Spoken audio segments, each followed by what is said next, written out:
ನಮಸ್ಕಾರ, ನೀವು ನೋಡ್ತಾ ಇದ್ದೀರಾ ಮಯೂರ ಟಿವಿ.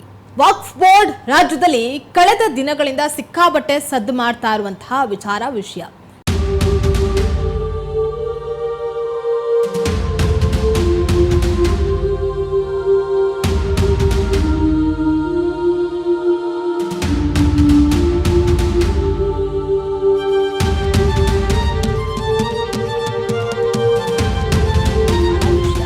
ಹಲಾಲ್, ಜಟ್ಕಾ, ಲವ್ ಜಿಹಾದ್, ಹಿಂದೂ ಕಾರ್ಯಕರ್ತರ ಕೊಲೆಗಳು, ಇದೆಲ್ಲದರ ನಂತರ ಕರ್ನಾಟಕ ಬಿಜೆಪಿಗೆ ಸಿಕ್ಕಂತಹ ಮತ್ತೊಂದು ಅಸ್ತ್ರವೇ ಈ ವಕ್ಫ್.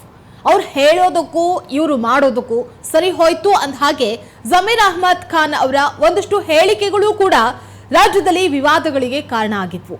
ಆಶ್ಚರ್ಯ ಏನಂದ್ರೆ ಇದ್ಯಾವುದೂ ಕೂಡ ರಾಜ್ಯದಲ್ಲಿನ 3 ಕ್ಷೇತ್ರಗಳ ಬೈ ಎಲೆಕ್ಷನ್ ಮೇಲೆ ಯಾವುದೇ ರೀತಿಯ ಪರಿಣಾಮವೂ ಸಹ ಬೀರಲಿಲ್ಲ.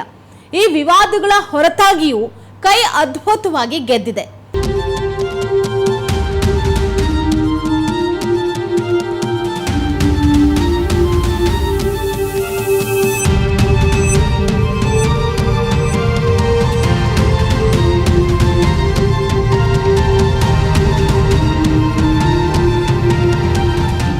ಹಾವೇರಿಯಲ್ಲಿ ಮುಸ್ಲಿಂ ಅಭ್ಯರ್ಥಿ ಯಾಸಿರ್ ಪಠಾಣ್ ಅವರೇ ಗೆದ್ದಿದ್ದಾರೆ. ಈಗ ವಿಷಯ ಏನಪ್ಪಾ ಅಂತಂದ್ರೆ ವಕ್ಫ್ ಬೋರ್ಡ್ ಗಲಾಟೆ ತಣ್ಣಗಾಗಿದೆ ಅಂದ್ಕೊಂಡಿರುವಾಗಲೇ ಪೇಜಾವರ ಶ್ರೀಗಳ ಒಂದು ಮೂವ್ ಸಿಕ್ಕಾಪಟ್ಟೆ ಸರ್ಪ್ರೈಸ್ ಆಗಿದೆ. ಪೇಜಾವರ ಶ್ರೀ ಅವರು ದಿಢೀರನೆ ಡೆಲ್ಲಿಗೆ ಹೋಗ್ತಾರೆ. ಅಲ್ಲಿ ಕೇಂದ್ರ ಗೃಹ ಸಚಿವ ಅಮಿತ್ ಶಾ ಅವರನ್ನ ಭೇಟಿ ಮಾಡ್ತಾರೆ.